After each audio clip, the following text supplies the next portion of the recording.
Hello, Newsweek friends. I am Dorie Clark, and I am so happy to be here with my good friend, Chester Elton. Chester is a New York Times best-selling author. He is an expert in employee appreciation, employee engagement. He's the co-author of a variety of books, including The Carrot Principle, All In, and Leading with Gratitude. Chester, so awesome to have you here. Delighted to be on your show, and congratulations, the first of many, I'm sure, with Newsweek. And who better to kick off their presence on LinkedIn than the infamous Dorie Clark? Good for you.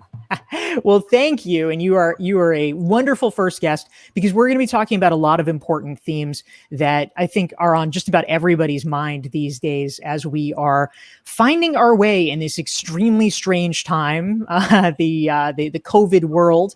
We're going to be talking about gratitude. We're going to be talking about anxiety, which is, in fact, the topic of your newest book. But I also want to make sure, because this is live, to welcome some of our amazing colleagues who are here joining us from around the world. So viewers, I would love to hear from you. Please feel free to type into the comments where you're from. We want to see who's here so we can greet you. Feel free to type into the chat so that we can say hi to all of you guys. And let me go ahead, Chester, and just kick things off. So one of the great quotes I love about this, I feel like, somebody was feeling very creative on this day, but the Globe and Mail from Canada, which is where you're originally from, has christened you the Apostle of Appreciation. And one of the things that I think is so interesting, I mean, employee appreciation is something that's always been in vogue, but especially now in the COVID world where people have, I think, frankly, been struggling. So many of us, they're sent home abruptly. People are having to work from home. Many people are either, some people have lost jobs. Many people have found themselves having to work twice as hard to keep up with constant stress and changes. How can leaders actually effectively show appreciation to employees now? I mean, if there are people who are watching who are managers or they're leading people, what are some of the things that they actually should be doing to help these employees who may be feeling a lot of stress and possibly a lot of burnout? Yeah, I mean, great questions. And of course, before COVID, we'd say unprecedented. Well, now when we say it, we really mean it. It really is true. And I think what happens, particularly with COVID, the best leaders that we've studied, and many of them as they're part of our leadership group, they do two things really well. They up communication, right? They fill that void. And I think that's a form of gratitude in keeping you in the loop, right? You know this as well as anyone. You coach a lot of entrepreneurs. When there's a gap in communication, that gap gets filled, right? And it gets filled with rumor, innuendo, and fear. So one of the best things that leaders can do right now is constant communication. We coach a lot of executives and say, look, if you think you're over communicating, it's probably about right? Secondly is you need to up your gratitude. And the reason for that is, particularly if you've got now everybody working from home, they don't have that collegial spirit, you can't just walk into someone's office and so on, is there's a real fear that I will be forgotten, that I will be left out. And so when leaders reach out and ask simple questions like, how are you doing today? How can I help? Or what do you think? One of my favorite questions. And then they listen. That's a validation. That's a form of gratitude that goes a long way to say, I'm in the loop. I know what's going on. Right? I'm tamping down that anxiety and fear. Secondly, they've reached out to me. They've thanked me for my work. They've asked me for my opinion. And now I do feel like I'm part of the team. The thing that leaders need to remember is you have to be very intentional about it. And you have to be very disciplined. Intentional in that, I've got a message. I'm going to give them good information. I'm going to remember to thank them for their good work. And disciplined in that I'm going to get to everybody on a regular basis. Does that make sense? Does that ring true with you? Yeah, I think that's really important, Chester. Sometimes when people, I think, hear the phrase employee appreciation, they assume that means like, oh, well, you give someone a Starbucks card, or how can we reward them? Can we have a pizza party? And obviously those things are fun. Nobody's going to turn down pizza, but what you are talking about, it sounds like, is that honestly just listening to people and being respectful, being thoughtful is in some ways on its own a form of appreciation. Is that right? Exactly. In our book, Leading with Gratitude, available at Amazon, by the way, delivered COVID-free, is that we broke it down into 8 best practices, 8 leadership practices for extraordinary business results.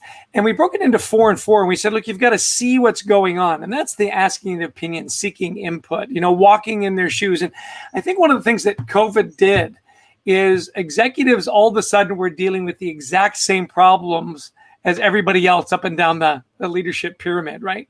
Because they're all of a sudden working from home and they've got kids in school and they've got aged parents they're looking out for. So it really leveled the playing field. And then the idea of making it peer-to-peer, where it's not just from the leader, that you've created a culture of gratitude. And then when you go to express it, that you're doing it now, you're doing it often, you're not afraid, right? And nobody gets it right away.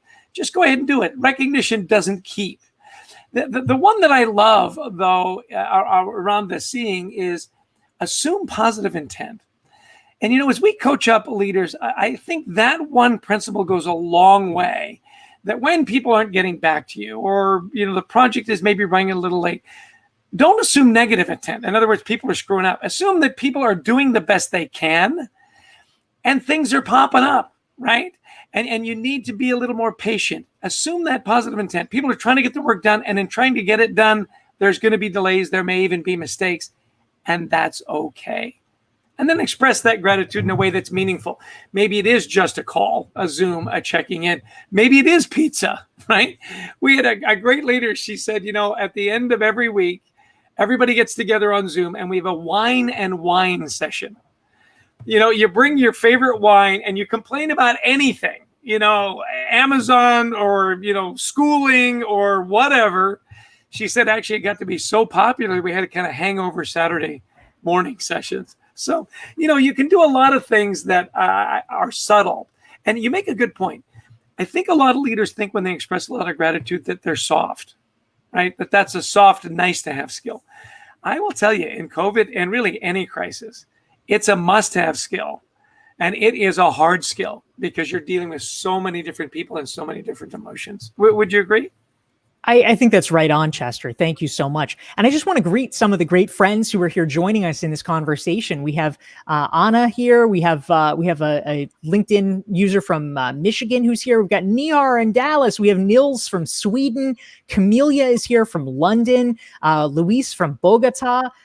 We have Veronica from New Jersey. We have Chiara from the UK, Trisha from Pennsylvania, Vipan from Mumbai, Rebecca from Chicagoland, Gabrielle from Calgary. I could go on. We have so many wonderful folks here. Thank you so much. And we are going to be taking your questions for Chester soon. So feel free to, if you have any questions about employee appreciation, about gratitude, or about anxiety, feel free to type them into the chat box. We will first, though, I'll dive in with a couple more questions first, just to make sure we cover some of the bases, but would love to take your questions and we can get them queued up. I also want to encourage you guys, certainly if you are not already following Newsweek on LinkedIn, please make sure that you're doing that. You can open a new window and follow Newsweek on LinkedIn. And also one of the best ways to find out about my future LinkedIn lives that I'm doing for Newsweek. I'm doing them every single week, every Thursday at 12 Eastern, 9 Pacific, is to subscribe to my LinkedIn newsletter. You can do that right here, dorieclark.com/LinkedIn. Hit the blue subscribe button and you can make sure that you are tuned in. But so Chester, I wanted to ask you another question. So your most recent book, Leading with Gratitude, obviously you're squarely focused. You were alluding, oh, good prop. I like it. Yes. You were talking about gratitude earlier. Now, gratitude is one of these things that I'll be a slight devil's advocate here. It sounds amazing, but I almost feel like in the common cultural conversation, in some ways, it's kind of become a cliche, like, oh, we all need to be more grateful. We need to, sort of write down our blessings every day or something like that. And I know that is not what you are talking about. And I want to understand what are the ways that we can bring gratitude into our own lives where it doesn't sort of feel performative or cliched for those of us who might be, a little bit too New York for such things. Yeah, I know what you're saying. A little contrived, a little forced. It is interesting. We talk about the gratitude gap. Actually, we came across a wonderful study and we asked leaders, we said, how many of you think you're above average in expressing gratitude or appreciation, recognition, whatever word you want to use? Almost 70% said yes. So yeah, I'm above average. I do it really well. On leaders. Yeah, exactly. My people love me. What was it from The Office? Do I want to be feared or loved? Both. I want to be so afraid that they love me too much, and what was really interesting was that only 23% of their direct reports agreed. So there was this gratitude gap. And I do think, what you said earlier is it's all about gift certificates or balloons or parties when really sincere gratitude is giving of your time and giving of your effort. I know a lot of leaders feel that they're going to come across as being phony. You know what? No one is overappreciated at work. Like literally, we've got a database of over 1 million engagement surveys. And I challenge anybody that's listening right now to think back and say, when was it when I came home from work to my family, my spouse, my partner, and said, you know what? Couldn't get anything done today. Just a party after balloons, after awards. I tell you, I got to start working from home. I mean, COVID, what a blessing, right? It never happens. And so this idea that it's going to be contrived, yeah, if you're faking it or you're forcing it. And yet, if you give people your time, you mentor them, you get to know them, and you recognize them in a way that's meaningful. For example, we have a wonderful motivators assessment that we use in our coaching, and it puts people's, 23 key motivators. Well, if family is high on their motivators, one way to express gratitude is to give people time off. If someone wants a lot of autonomy or wants to work on a new project, that's the way you express your recognition and gratitude. So get to know your people well enough so that it doesn't come across as being fake. And by the way, if you think people are getting too much, trust me, they are not. You can't overdo it. If you're doing it too much, again, like communication, probably about right. Yeah, that's so interesting. I think your point is well taken. Nihar, of course, is chiming in here to emphasize that no one is ever over appreciated. I think that's so true and so powerful. So Chester, something that I am curious about, and I'll just mention here for folks who want to learn more about Chester, his company is thecultureworks.com. You can check him out there.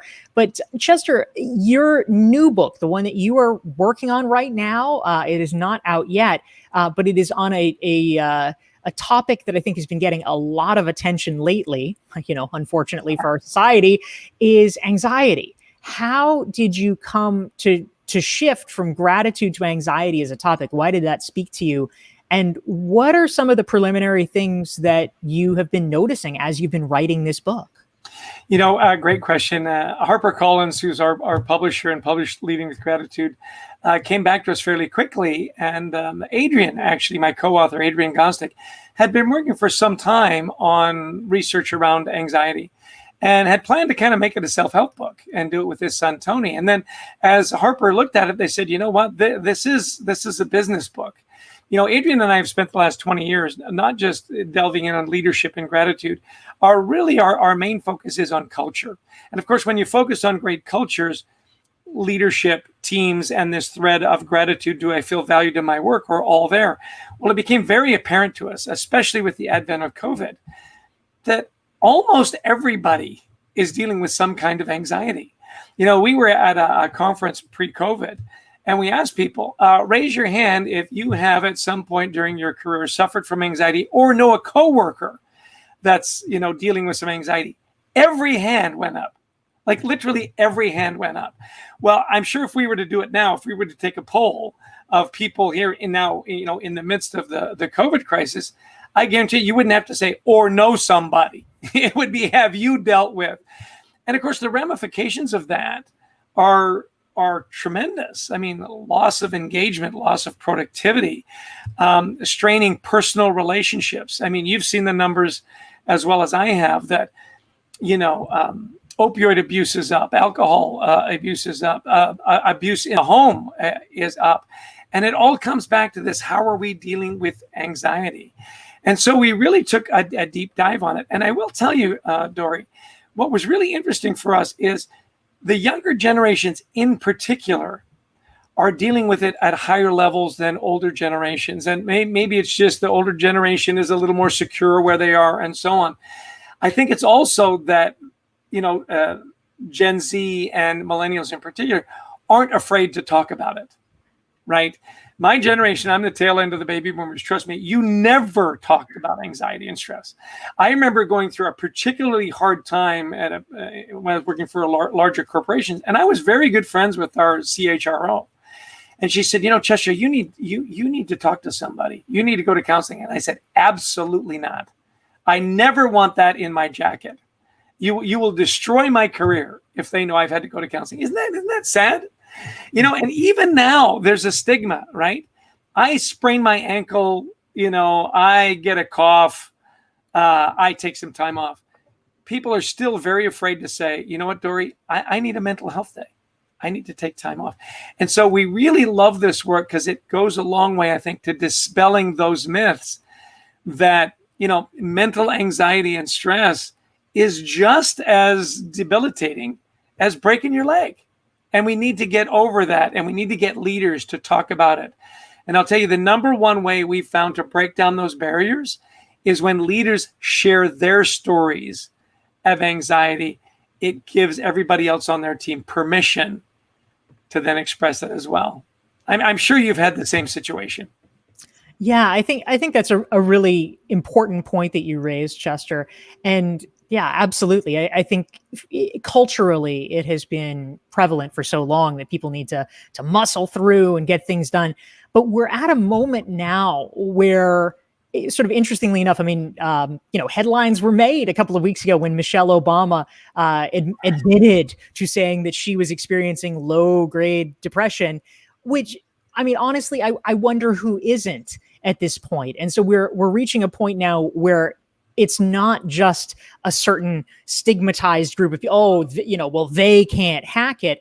Almost everybody, to a greater or lesser extent, is dealing with some swirl of anxiety or depression or just heightened levels of stress and being on edge, because culturally we are in a very challenging moment. So I think that's right on. I thought this was an interesting comment that came in, and please feel free, guys, type your questions into the chat box. We would love to hear from you and hear your questions. I can take them, Chester can take them, and I'll encourage you, make sure, if you are not already, follow Chester on LinkedIn. You can open up a new window, follow Chester, follow me, follow Newsweek, and you will get all kinds of great conversations coming down the pike. But Tim wanted to know, he says, a client told me his boss called him at home just to check in, but that, which sounds good, right? That's appreciation, but it created anxiety. Exactly. There was a hidden agenda. What would you say to a situation like that? If you were that boss who obviously, I'm sure did not want to create anxiety in his employee,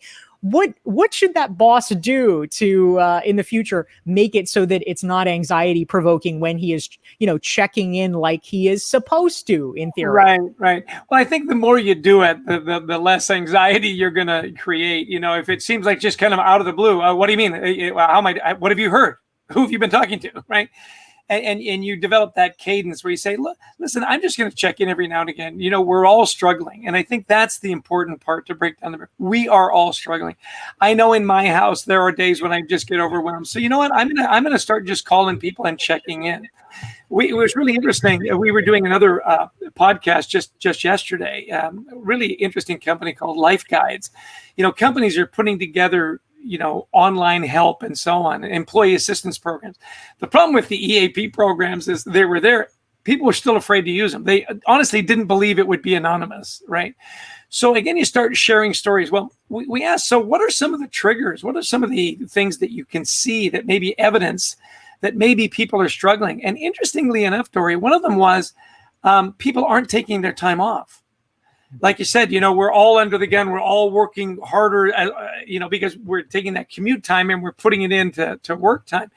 And they said, we really track that as an indicator. And they actually developed a program and said, take 4 days off, get one free as an incentive.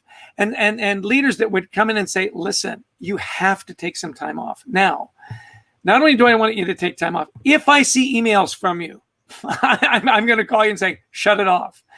And that's really important, again, that leaders lead the way, because if you're a leader that says, look, your weekends, you got to be with them, and then they're sending out emails on the weekends, or look, it's 6 o'clock, you got to shut it down, and yet they're sending out emails at 3 a.m. See, it doesn't work.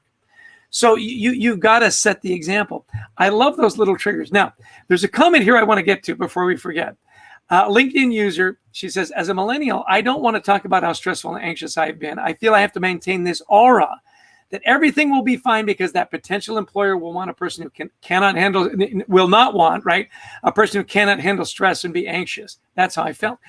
And, we took a deep dive on this idea of perfection, right? My Facebook life, my digital life is unfreaking believable, right? I mean, every picture is on the beach or in a new outfit or with, clever friends or celebrities. I do like your Lamborghini, Chester. It was pretty nice. Yes. It's not an actual one. It's just a model. It does make me feel good about myself. Right? This whole idea of being perfect, we really are breaking down barriers with COVID. It's okay. It's okay to admit that you've taken some time off. It really is. People, you're seeing more and more people are saying, look, I just shut everything down and I went for a walk in the woods. You know what? I went to Central Park. I ate, I had one of these days, I'm trying to eat more healthy.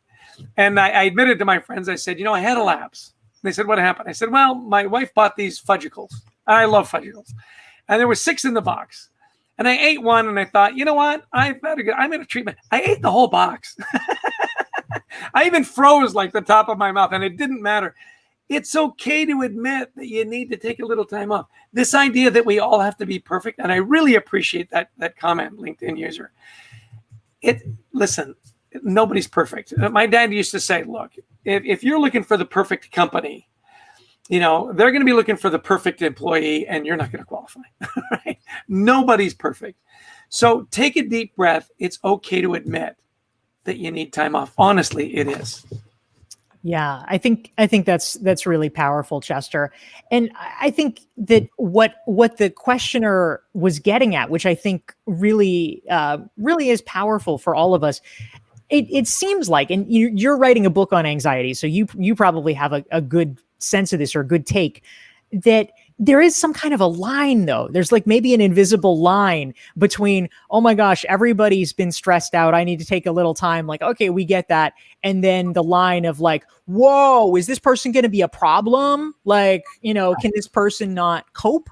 And I think some managers may worry like, oh, well, if we create a culture where it's like, I can't deal, then that's not going to be helpful. So obviously, too often we create a binary in our culture where it's like, okay, we don't want a bunch of people who say, oh, I can't do anything. And so therefore what we're going to have is a culture of automatons who say, yes, I'm totally fine all the time.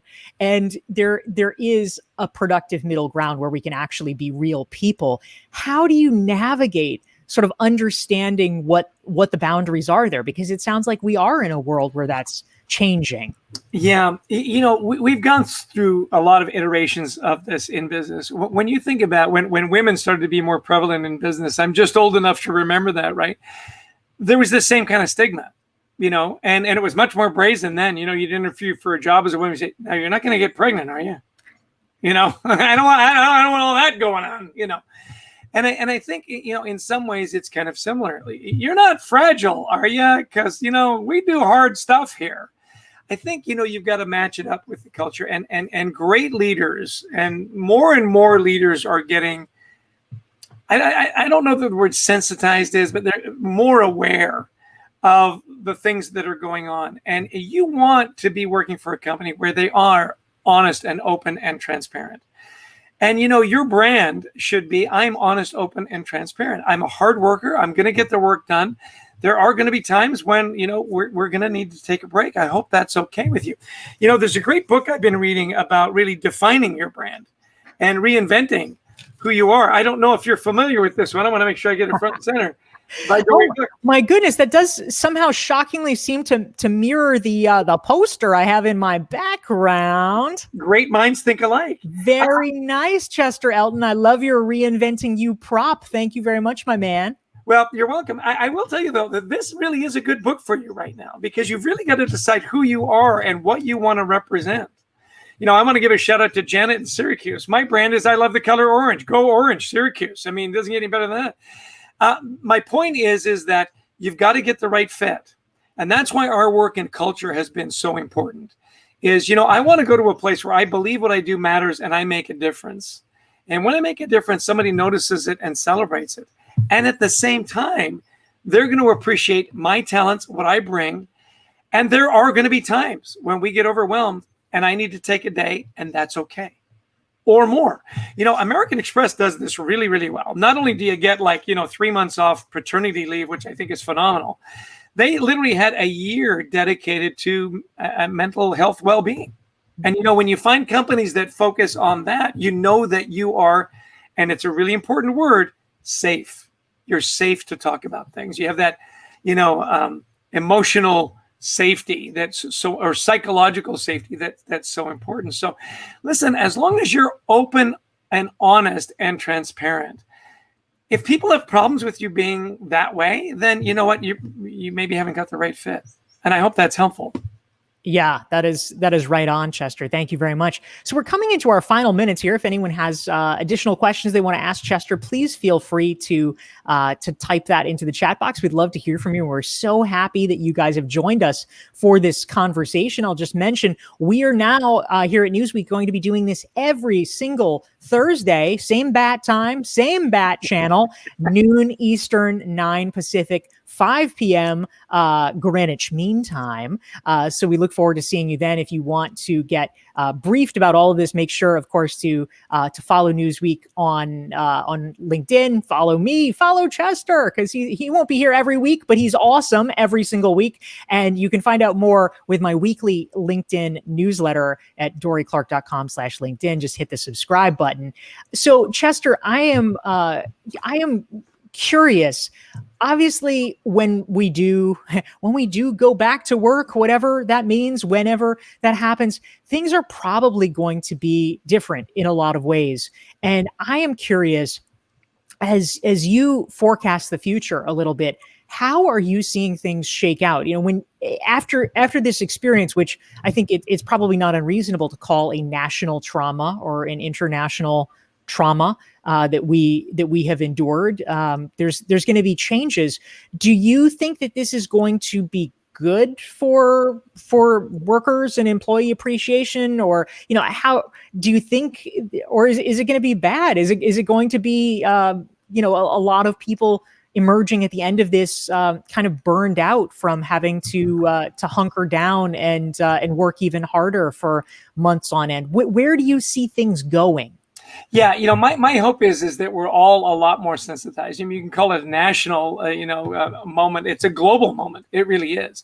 And I think what it's done is it's really made us more grateful for what we do have. And this is my hope, that we are a little more kind to each other, right? We really are dealing with big issues right now, whether it be social injustice and so on, the racial issues that we're going through, particularly in the U.S., that we are more grateful, more kind, and more than anything, more patient.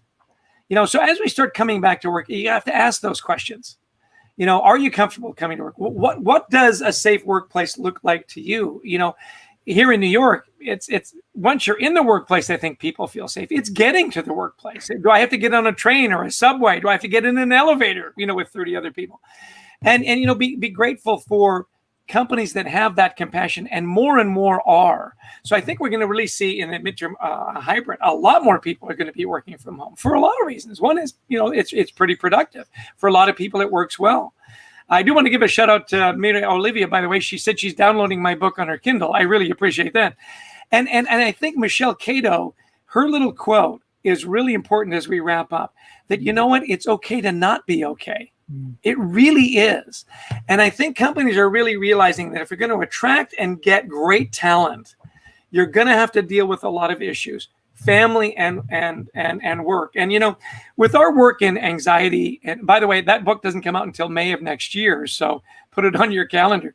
But leading with gratitude, the idea there is it's not just a better way to lead your organization. It's really a better way to live. When we are more grateful and more sensitive to each other, that's a great way to lead. We've got all the statistics to prove it. It's also just a better way to live. And that's my hope post-COVID. Yeah, that's wonderful, Chester. Thank you so much. Chester Elton, he's the New York Times bestselling author of Leading with Gratitude, of All In, and The Carrot Principle. So you can check out the Chester Elton Oov. Oh, look at that. And holding up Reinventing You as well. Thank you so much. That's great. We are so pleased to have you, Chester. And thank you to all of you who joined us live. It's a wonderful conversation thanks to your contributions. We look forward to seeing you every Thursday, 12 Eastern, 9 Pacific, 5 p.m. GMT. And until next week, Chester Elton, thank you so much. Grateful to be on your show, Dorie. Good luck. Thank you.